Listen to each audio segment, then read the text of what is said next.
하트 신나게 갈겨 하셨네요. 네. 안녕하세요. 안녕하세요. 저를 혹시 모르시는 분들이 계실 수 있으니까 자기소개를 하자면 저는 말하기를 쓴 김하나라고 합니다. 안녕하세요. 저는 황선우라고 하고요. 말하기를 쓴 김하나 작가와 같이 살고 있는 사람입니다. 그리고 여자들이 살고 있습니다라는 책을 함께 썼고요. 사실 말하기가 어떤 마음의 자세랑 되게 많이 닿아 있잖아요. 네. 자신감이 없을 때는 말하거나 행동하시는 어떤 팁이 있으신가요? 자신감이 없을 때 저는 황선우 작가를 적극 활용합니다. 나 요새 이거 너무 못하는 것 같아. 쭈글쭈글해져가지고 얘기를 할 때가 많은데 저도 황선우 작가가 그렇게 얘기를 하면은 저도 또 비슷한 말을 돌려줄 것 같지만 아니야, 괜찮아, 지금 잘하고 있고 충분히 좋아라고 얘기를 해줘요. 황선우 작가가. 근데 지금 질문하신 분께도 지금 약간 자신감이 흔들리고 있다라고 하는 평소 모습을 잘 알고 있는 친구, 그리고 나에게 호감을 갖고 있는 친구가 있다면은 그 친구에게 이거는 뭐 찡얼거리는 거라기보다는 조금 나에게 도움을 줄 수 있는 친구의 도움을 받는 거죠. 지금 한번 생각을 이렇게 해보시는 것도 좋을 것 같아요. 누가 나의 좋은 모습을 많이 알고 있는가? 그 모습을 잊지 않고 나에게 상기시켜 줄 수 있는 지인이나 친구가 있다면 그건 정말 큰 복이에요. 그 사람한테 잘하셔야 돼요. 서로 북돋아 줄 수 있는 분이 함께 살고 있다니 너무 부러워요 하셨는데요. 부러우실만 하죠. 이분은 회사에서 막내시래요. 근데 성인지 감수성이 결여된 사람들만 모여 있는 곳입니다. 제가 어떤 말하기로 잘 어울릴 수 있을까요?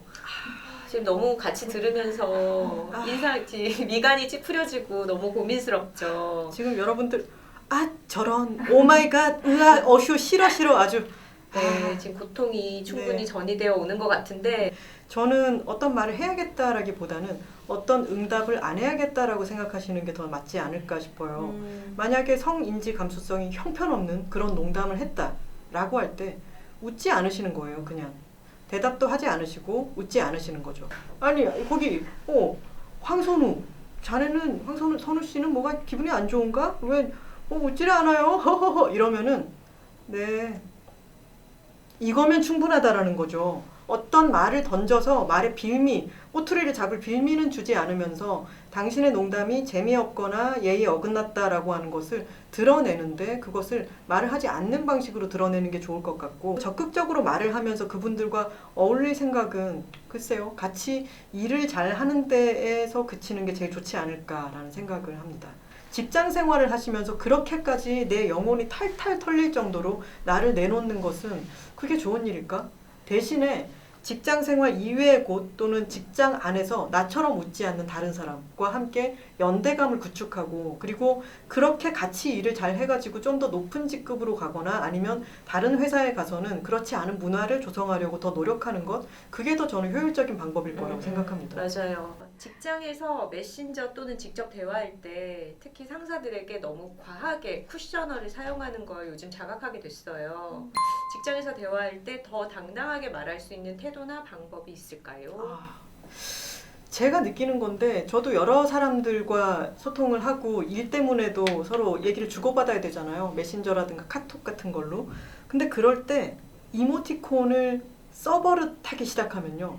본인 스스로가 이모티콘을 안 썼을 때 이 사람이 내가 지금 약간 무뚝뚝하다고 생각하면 어떡하지?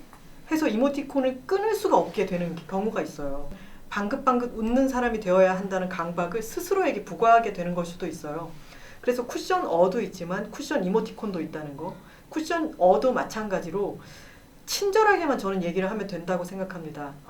만에 하나 이럴 경우에는 이렇게 하시면 될 것 같고요. 그리고 이런 일이 있을까봐 미리 이러저러하게 준비를 해두었습니다. 라고 아주 디테일하게 업무 보고 또는 정보 전달을 해주는 사람에게는 그 사람이 불친절하다고 느낄 일이 없어요.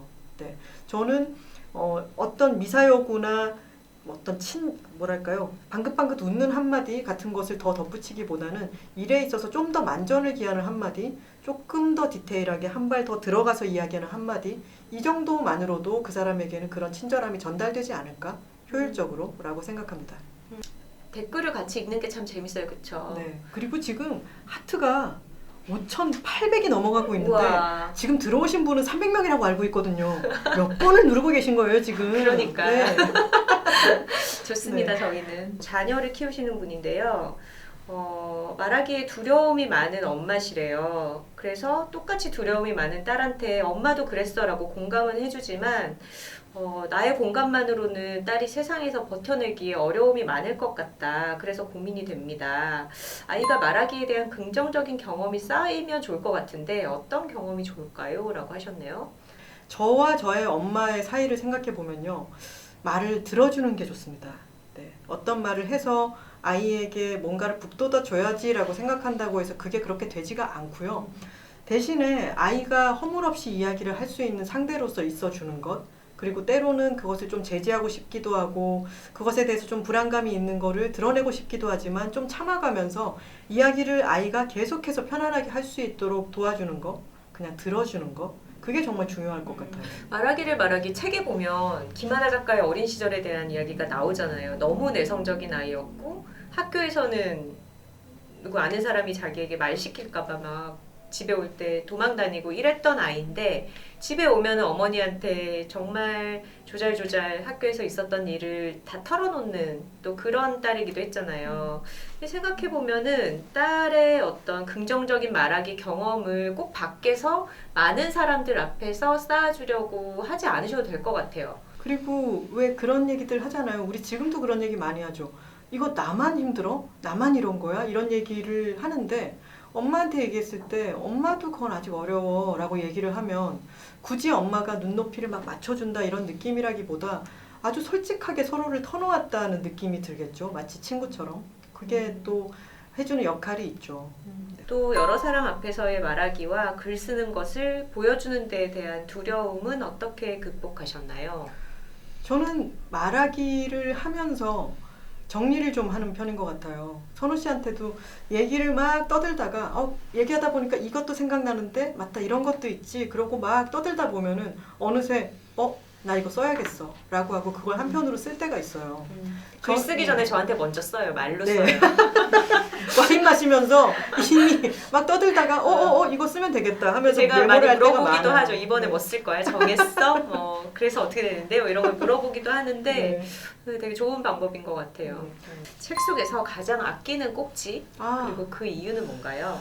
제가 가장 아끼는 꼭지는 책 제목이 말하기를 말하기임에도 침묵에 대하여 라고 하는 꼭지입니다. 책을 읽어보신 분들은 글이 풀어져 나가는 호흡에서 침묵에 대하여가 아주 튄다는 거를 느끼실 거예요. 저는 그거를 조금 더 작정을 하고 썼는데 말하자면 이렇게 막 너무 잘난 척하면서 얘기하는 것 같지만 해봐요. 자기 틱톡에서 잘난 척하지 어디 다른 데 가서 잘난 척하겠어?